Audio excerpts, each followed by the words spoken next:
시청자 여러분 안녕하십니까? 벼랑 끝 위기에 몰린 문재인 좌파 권력이 막가파 전술을 쓰고 있습니다. 거짓말은 거짓말을 낳고 그 거짓말이 눈덩이처럼 불어나서 괴물이 되고 있습니다. 동양대학교 최성해 총장에게 전화를 걸어서 거짓말로 조국을 구해달라고 요청 내지 청탁 내지는 협박을 한 그 인물이 그 여권 핵심 인사가 유시민 노무현재단 이사장인 걸로 나타났습니다. 그런데 동아일보가 이 사실을 자세하게 보도를 했습니다. 최 총장이 어떻게 자신이 일종의 요청과 압박을 받았는가?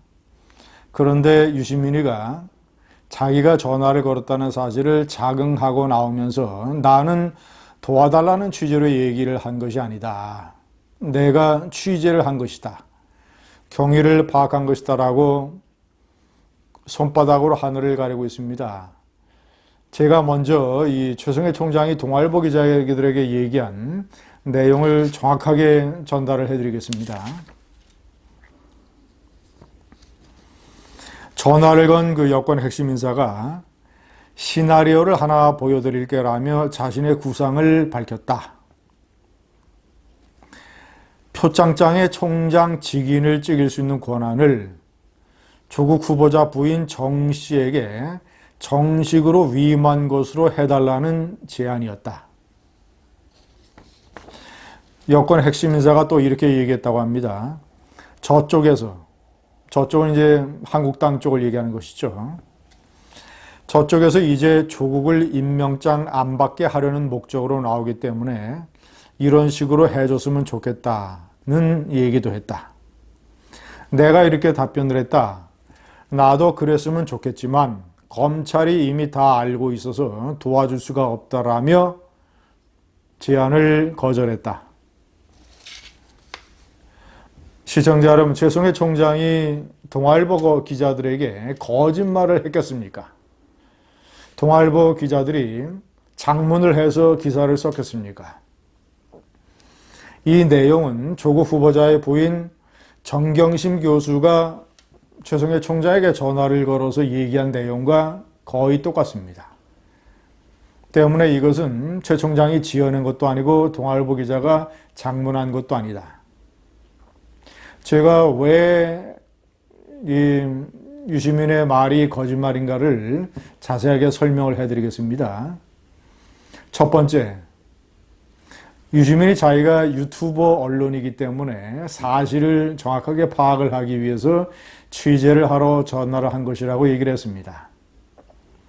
그는 유튜브 방송을 자주 하지도 않습니다. 유시민의 알릴레오도 아주 가끔 합니다. 자, 그리고 만약에 자신이 저런 취재를 하는 거였다면 보다 더 논란적인, 예를 들어서 논문의 제1저자로 등재된 경위라든가 2천만 원의 장학금을 4년에 걸쳐서 두 곳에서 받은 것, 사모펀드, 이런 것들은 왜 그럼 취재를 하지 않았습니까? 장영표 교수, 그 다음에 공주대 교수, 부산대 노환중 교수, 이런 사람들에게는 왜 전화를 하지 않았습니까? 취재를 할 목적이었다면. 두 번째, 동양대 총장을 완전히 거짓말쟁이로 만드는 무서운 몰이성을 보여주고 있습니다. 자신들과 조국만 산다면 다른 어떤 세력도 우리는 무시할 수 있다. 어떤 사람들이 피해를 입어도 괜찮다. 아주 공포스러운 야만성, 이기주의. 최성해 총장이라고 하는 25년 동안 동양대 총장을 맡고 있는 한 학자요 교육자를 거짓말쟁이로 몰아넣고 있습니다. 세 번째, 결국은 모든 사태의 책임을 정경심 교수가 원장을 맡았던 어학원의 평직원에게 책임을 돌릴 것 같지 않습니까? 정 교수는 지금 이렇게 얘기를 하고 있습니다. 어학원의 직원이 자기 딸이 학생들에게 영어 공부를 가르쳤기 때문에 상을 주면 어떻겠냐라고 얘기를 해서 그냥 그러려니 했다라는 식으로 얘기를 하고 있습니다. 이런 새빨간 거짓말을 하고 있습니다. 아니, 어떤 직원이 나중에 일이 드러나면 징계를 받아서 파면될지도 모르는데 총장도 모르게, 총장 행정실도 모르게 1년 번호를 위조해 가면서 발급대장에도 적어놓지 않냐고 이런 총장 표창장을 만들어서 총장의 직인을 찍어서 주겠습니까? 아니, 그 직원이 무엇을 위해서 그런 위험을 감수하겠습니까? 나중에 징계위원회가 조사를 해서 이런 일을 저지른 것이 드러나면 자신은 파면당할지도 모르는데 결국은 이 모든 것을, 자, 그렇다면 왜 그렇게 정 교수가 떨리는 목소리로 최 총장에게 전화를 걸어서 총장 표창장 발급 권한을 나에게 위임했었다라고 말해달라고 왜 부탁을 했겠습니까? 사실 그대로 얘기하겠죠. 언론에게. 직원이 그런 얘기를 해서 나는 그저 그러려니 생각을 하고 있었다라고 언론에 얘기를 하겠죠. 이미 최 총장에 대한 정 교수의 전화에 모든 진실이 숨겨져 있는 것입니다. 네 번째, 유시민이 말고 또 전화를 한 민주당의 의원은 김두관 의원인 것으로 밝혀졌습니다. 김두관 전 경남지사, 김두관 전 행정안전부 장관, 노무현 대통령이 한때 후계자 중에 한 사람으로 생각을 하고 키우려고 했던 사람, 김두관. 그는 자신이 최성해 총장과 안면이 있고 친분이 있기 때문에 전화를 했다고 합니다. 경위를 알아보러. 제가 오전 동영상에서 말씀드린 대로 동양대학교를 설립한 최현우 선생은 28살부터 일찍이 뜻을 두고 교육사업에 뛰어든 인물입니다. 그래서 중학교 하나, 고등학교 2개, 전문대학교 하나, 대학교 하나. 그 전문대가 경북 전문대학교인데 이 경북 전문대를 김두관 의원이 졸업했습니다. 그러니까 그 설립자와 꽤 아는 사이고, 그리고 최성해 총장과도 꽤 친분이 있어서 1년에 한두 번 식사를 같이 하는 사이라고 합니다. 그런데 최성해 총장의 증언에 따르면 김두관 의원도 전화를 해서 똑같이 유시민과 조국을 살릴 수 있는 방안에 관해서 얘기를 하고 부탁을 했다고 합니다.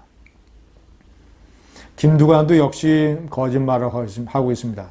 김두관도 왜 전화를 했겠습니까? 단순히 경위를 알아보라면 이런 골치 아픈 문제에 관여를 하게 되면 언론에 구설수가 오르게 되는데 왜 그런 바보 같은 짓을 했겠습니까? 저는 그렇게 생각하지 않습니다. 이 여건이 위기에 몰린 상황에서 자신이 용감하게 전화를 해서 부탁을 하면 유시민이처럼 그것이 나중에 언제 알게 모르게 알려지게 된다면 자신이 국회의원 공천을 받는 것에 유리하게 작용을 할지 모른다라는 계산을 왜 안 했겠습니까? 그런 계산이 없다면 이런 일에 이렇게 뛰어들 이유가 없지 않습니까? 다섯 번째, 더불어민주당은 참으로 우스꽝스러운 행보를 보이고 있습니다. 한국당에서 그렇게 최성해 총장을 증인으로 채택하자고 요구를 했는데 12명 중에서 최 총장만 빼고 11명을 채택을 했습니다. 아니, 그렇게 다 당당한다면, 조국 부인의 말이 맞고 유시민과 김두관의 말이 맞다면 민주당에서 최성해 총장의 증언을 회피할 이유가 뭐가 있습니까? 여섯 번째, 분명히 증거를 인멸하는 행위가 드러났습니다. 구속영장을 발부하는 중요한 요건은 도주의 염려가 있거나 증거인멸의 우려가 있을 때, 정경심은 분명히 전화를 해서 증거를 인멸하려고 했습니다. 위증을 교사하려고 했습니다. 이런 사람을 구속시키지 않으면 누구를 구속합니까? 윤석열의 검찰은 조속히 정경심을 소환을 해서 사모펀드 문제는 펀드 핵심 관계자들이 해외에 나가 있으니까 수사가 진행이 될 수 없으니까 일단 논문 문제, 장학금 문제, 그리고 표창장 문제 이 세 가지에 관한 수사를 조속히 해서 발표해야 됩니다. 마지막으로 시청자 여러분, 조족조라는 말이 있습니다. 조국의 적은 조국이다. 과거의 조국이 내뱉은 말이 부메랑이 돼서 현재의 조국을 죽이고 있다. 조국조뿐만 아니라 조국정입니다. 조국의 적은 정경심이다. 한 여인의 탐욕, 그 남편의 방관과 협조, 이것이 문재인 좌파 권력을 무너뜨리고 있습니다. 감사합니다.